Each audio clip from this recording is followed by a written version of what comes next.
Let's do a test. Hello and good night, everyone. And first of all, I would like to apologize for who were there online yesterday and we couldn't make it work, but here we are today. So I will talk a little bit about my PhD in digital media, and also I would like to thank Criatech for the invitation. I'm going to talk about ecoacoustics in artistic creation, that it's the topic of my ongoing PhD. I will just talk briefly about my background and define the field of ecoacoustics, explain a little about ocean soundscapes and what kind of sounds are there, and then I will approach two pieces with the artistic framework that I'm using, and finally some conclusions. So,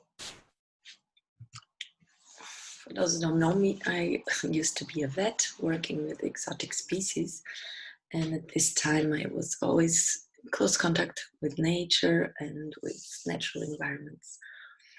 So at this time I was using a lot sound cues in order to perceive my environment. That in this case was assessing vital signs in this species, such as the cardiac or breathing sounds through audio-respiratory auscultation. And my interest for sound led me to engage in a multimedia master, also in FILP,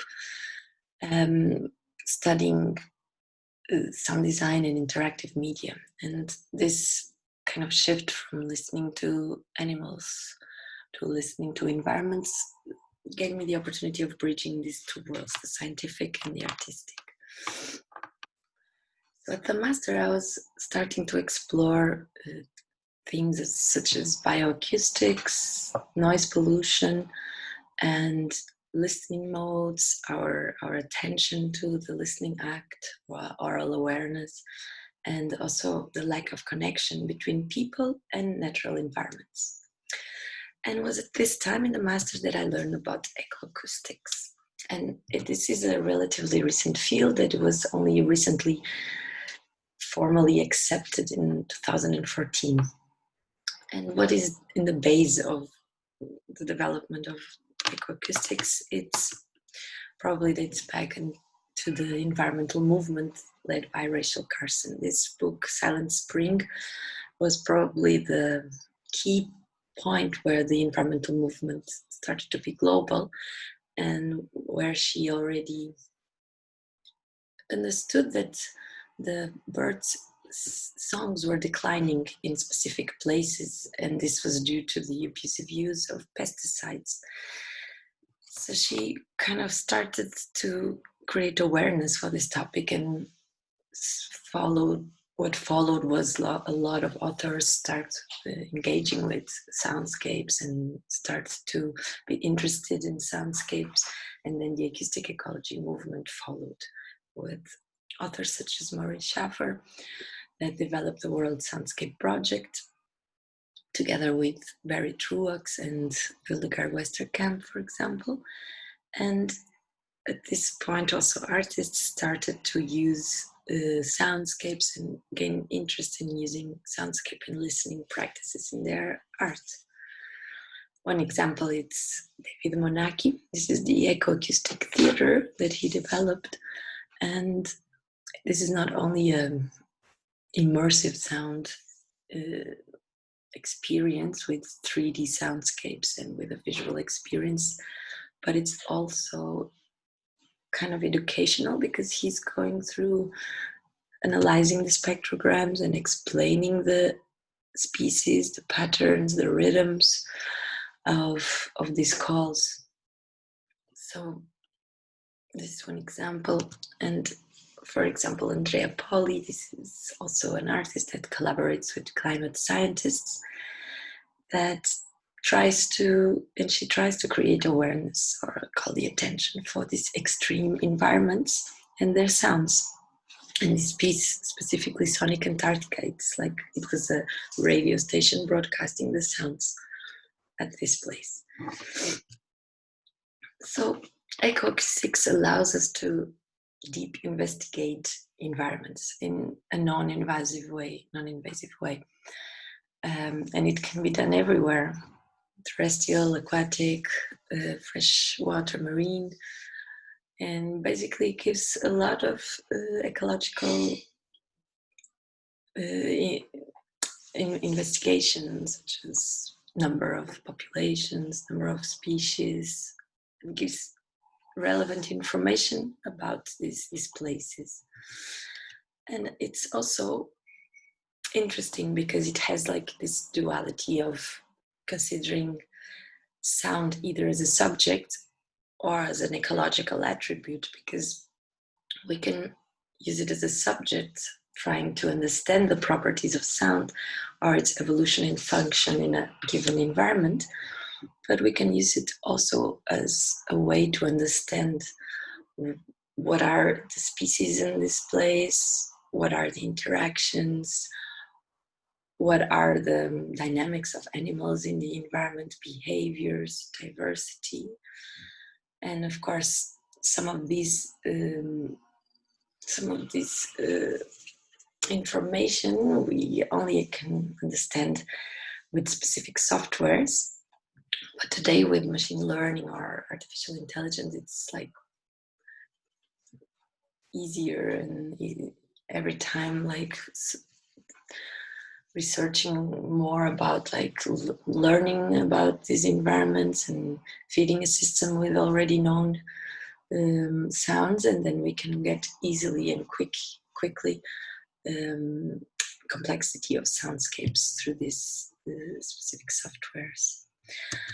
And also in terms of gear, it's not that complicated. So of course it will depend a little bit on the goal, and these materials can also be expensive, but it's kind of easy because you just need a microphone and a recorder, or an hydrophone in the case of aquatic environments, and a recorder. And there are even these, the one from the right, the picture from the right, there are even these passive acoustic monitors that combine everything in one piece. So it's kind of easier and automated, and even less gear you need to take. The only downside of these passive acoustic monitors, though, it's that you cannot listen while you're recording them, and the other ones you can. So the field of ecoacoustics applied to ocean soundscapes, it's very promising because it can allow us to understand the ocean environment. And the ocean is it's very rich in terms of sound, and they are very complex environments composed by many different elements, and mainly they can be considered natural or anthropogenic, that is the ones that the man-made noise. And natural, it can be geological or biological, and we can have some examples here. This is an hydrothermal vent, like a crust eruption in the bottom of the sea. Very low frequency sound. This is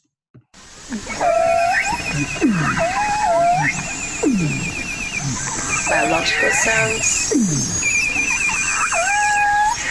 from whales, and I guess also from dolphins. And this is an air gun as an anthropogenic sound.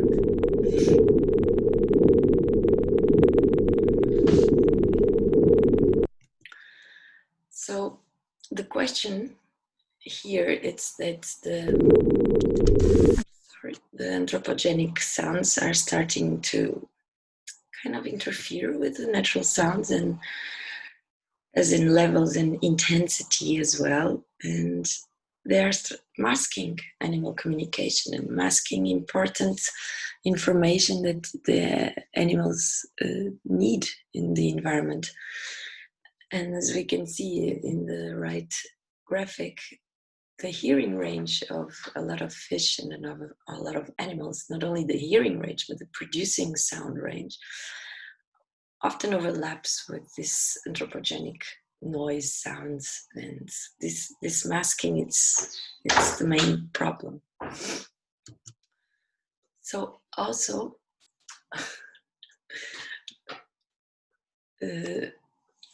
also one of the parts that can interfere with the normal homeostasis of the ocean is, of course, this vibration or this particle acceleration that the anthropogenic noise creates. And here we have another example. This is a noise from a boat.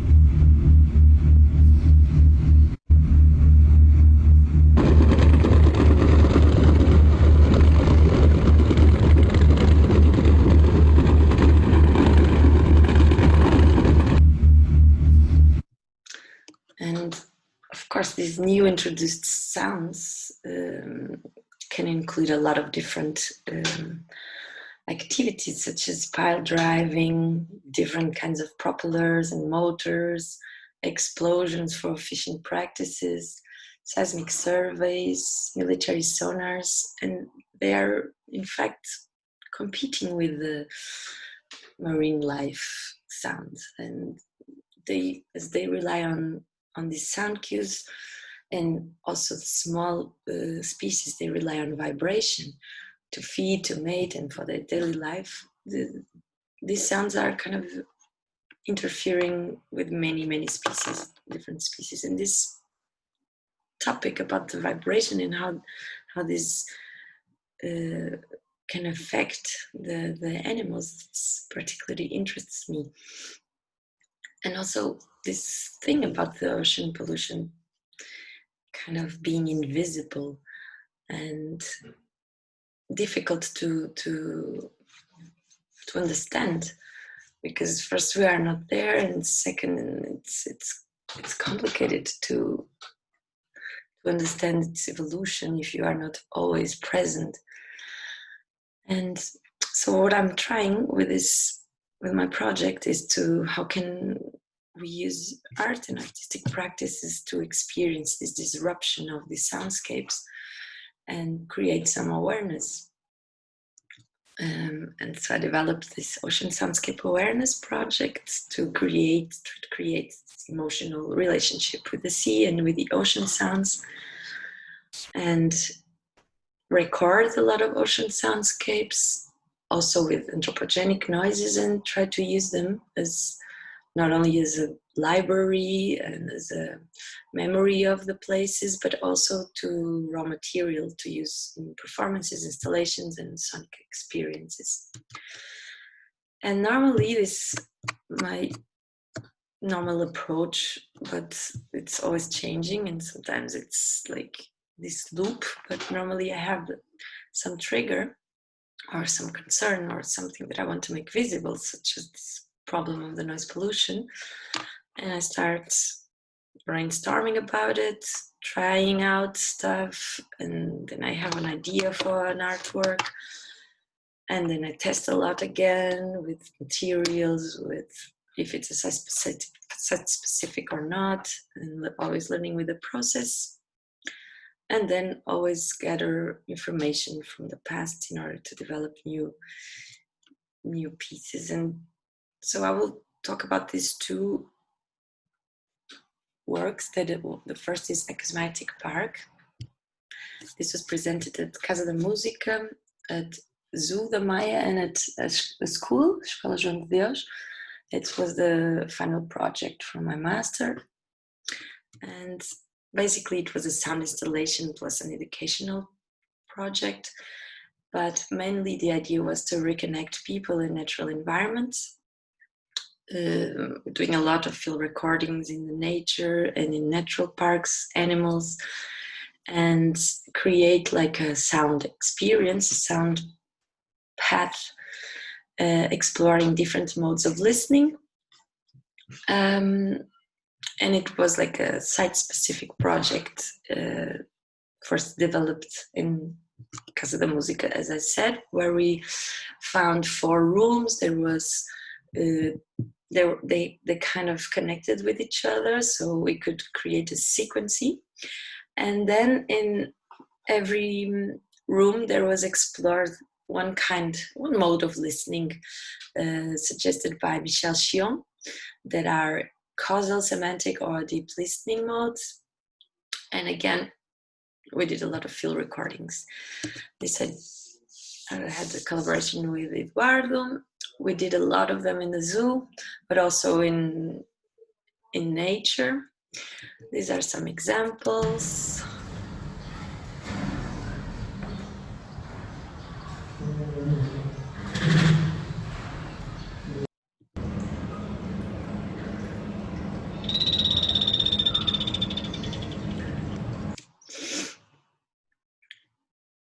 And so we gathered all the sounds necessary for developing the installation. So this was the first room, where this room was the first connection with the listening process. So it was not asked for any listening mode specifically, and it was just like more of a tuning and challenging people to connect with the listening act itself, and just relax and engage. Basically, it was an engagement with listening, process of listening, and no listening mode required.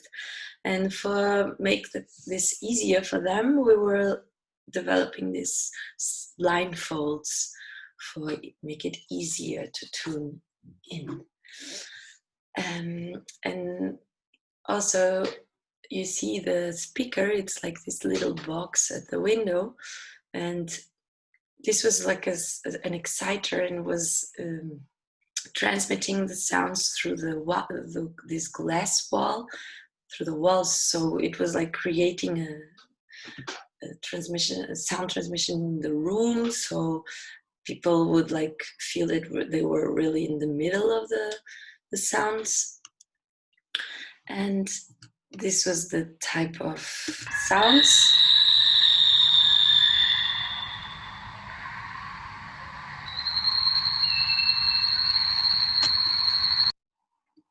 It was like a river, next to a river soundscape at night. You could listen to some of the frogs that we recorded before. And this is the second room. Here it was already expected for you to start exploring the causal listening, that it's like listening with identifying what's causing the sounds. And for that, it was like an easy soundscape with the forest, with lots of birds, easily recognized birds, for people easily understand that what was causing the sounds was birds, and easily familiar soundscape. And the third room was exploring semantic listening. And this kind of listening, it's like with bringing some meaning on like it's such as language. Sounds bring a kind of meaning. And so what we decided for the sounds here was like only alert sounds or stress calls that are normally triggered in the environment when people get too close of the animals. It's like a warning sign, like, hey, you're too close to me. So this was like a kind of an exploration of the physical space. It has this path on the floor so people could go through it, and it also had a Kinect, like for movement sensing, and they were triggering the sounds depending on the places where the people were. It's also an example.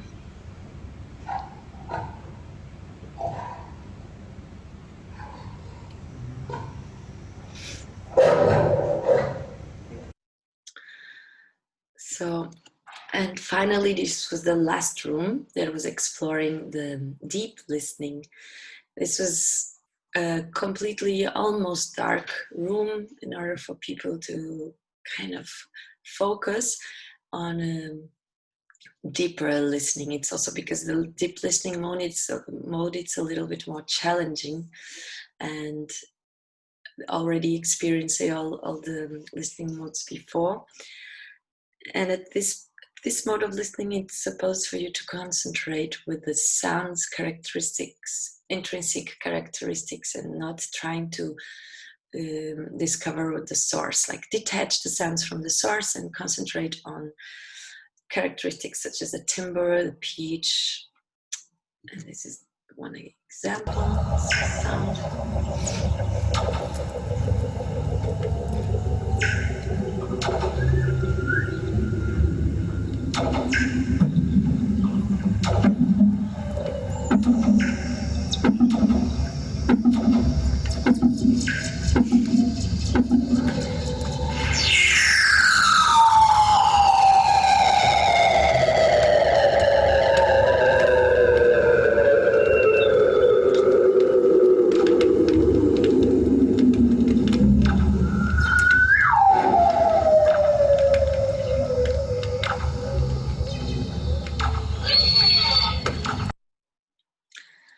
And this was not like clear, but this is underwater environment with lots of noises from seals, and this underneath the ice, so that's why it makes all these weird sounds.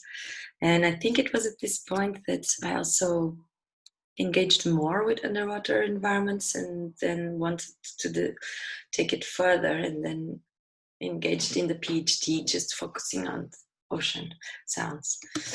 So a second version of the axiomatic park was like developed in the zoo, where we got a lot of recordings, and it had a little different approach because the audience was mainly kids, but we kind of did listening, a listening activity where they had to close their eyes and tune in with the listening process and calm down. And we also did the equivalent of the semantic listening room, but here with a little bit more obvious, where they were identifying the sounds from the zoo that they already went for a visit, and a little bit more easy for them also with the Kinect. In the end, they had to kind of make drawings and explain what they were listening through the means of drawings. The third presentation was at Escola João de Deus. Here I have a video. It was more or less what we did also at the zoo, where they had like a narrative for listening, and then they would have to make a personal interpretation of the sounds.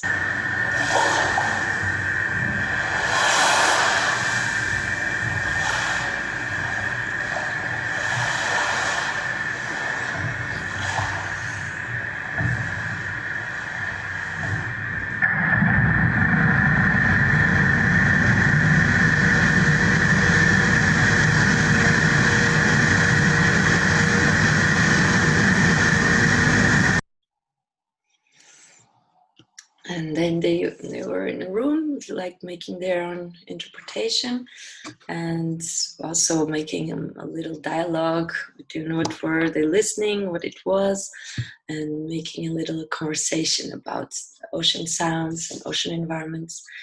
And we also approached like the sound as vibration, showing them this physicality of sound through the means of cymatics. And the other project, Lucifrina, it's an audiovisual installation. It was performed last year in a couple of places. And this installation, it's the topic, it's about bioluminescence. And it's questioning about if this vibration, this disturbances in the aquatic environment might be affecting also light transmission in water.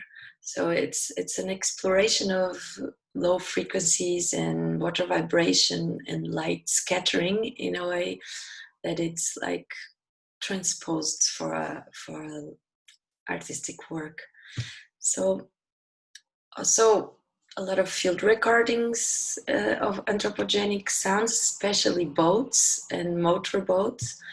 And then they were played in an installation with lasers, with water, creating this environment. So first, just a quick approach about bioluminescence. It's a chemical reaction that some animals can produce. They produce light, and a lot of them live in these deep sea environments where there's no light. The sun doesn't penetrate until there, and this is their main form of communication, or finding a prey, or reproduction. So they kind of need this light to be transmitted. And so first I did some recordings and gathered some materials and noise, and then I explore a little on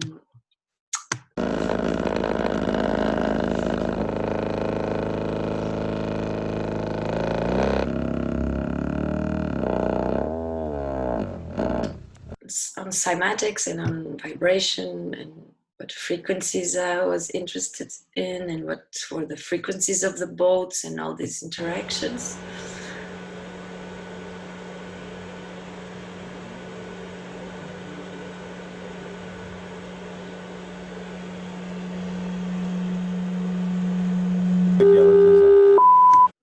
Sorry, and what frequencies are creating movement.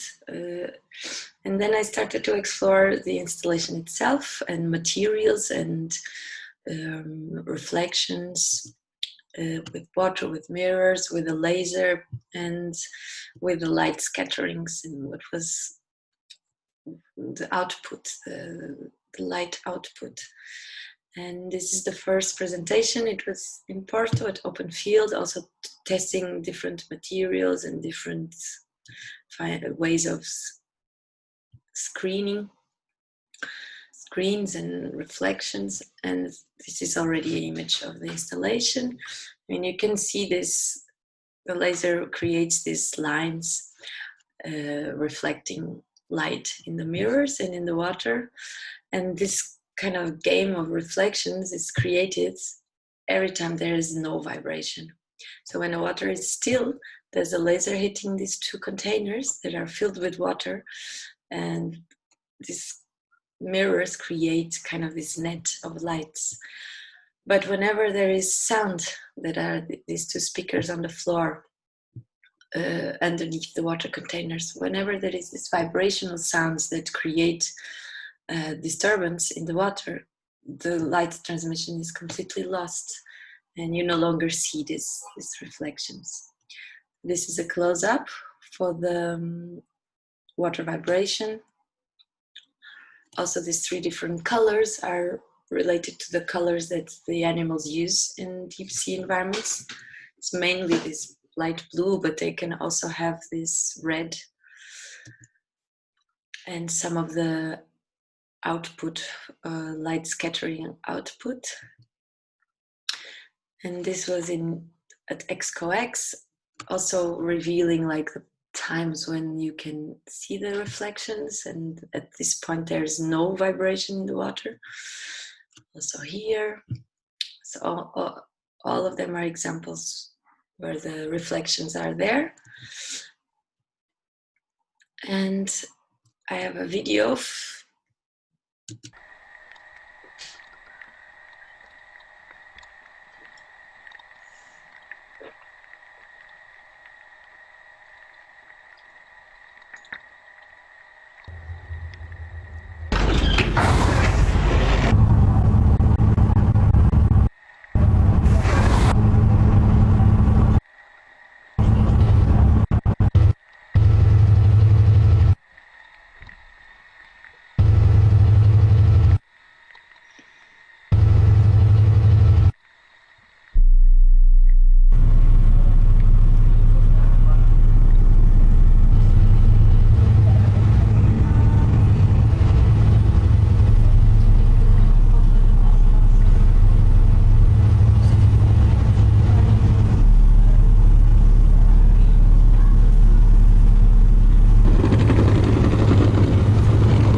So basically, the idea here was to question this vibration aspect of disturbing the light transmission.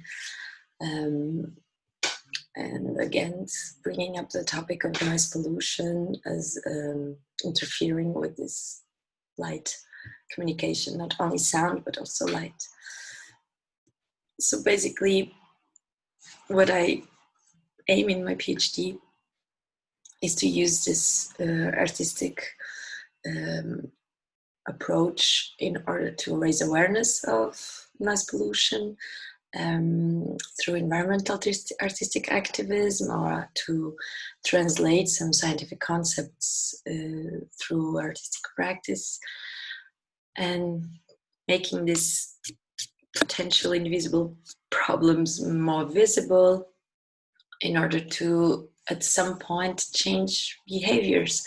And of course, this is very, I would say, ambitious to change behaviors with the installations or performances, but the idea is to first engage people to be aware that this is a problem and this might have a solution, and it will open a conversation or a dialogue like this.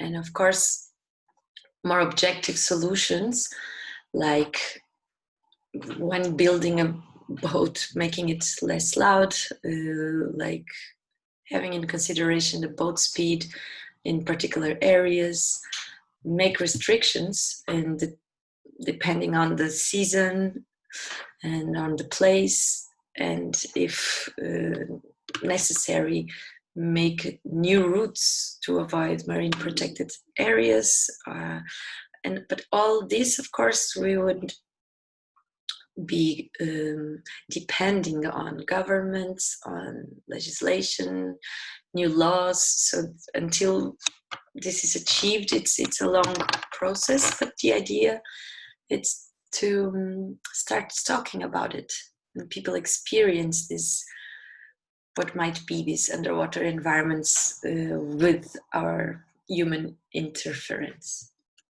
So thank you very much. And I have these two links from the studio I work with in my website. And also you can follow Ocean Soundscape Awareness on Instagram. It's with 3 S.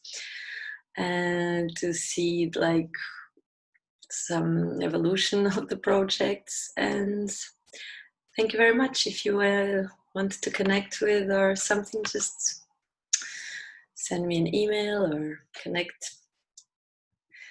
And I would like to thank again to Criatech for having me.